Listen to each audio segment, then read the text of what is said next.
માયાભાઈ આહિર કલાકાર, તેણે પોતાના શબ્દમાં ઘણું બધું એમણે વાણી પોતાની તમને સમજાવી. એમાં જે સમજી ગયા ઘણા સમજી ગયા, નહીં સમજ્યા હોય ને એ મારા ભાવનગર બંગલે આવજો એટલે હું સમજાવી દઈ કે માયાભાઈ હું કીધું. માયાભાઈ સરળ કામ કીધું કે પરસોત્તમભાઈ બોલતા નથી પણ કરીને દેખાડે છે.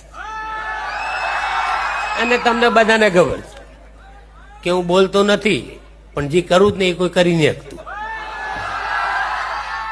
આજે આ બોળી સંખ્યામાં અહીંયા બધા ઉપસ્થિત રહ્યા ને એ મારા માટે ઘણું જ. આમાંથી ને કાંઈ નહીં તો 10% તો એવા હે ને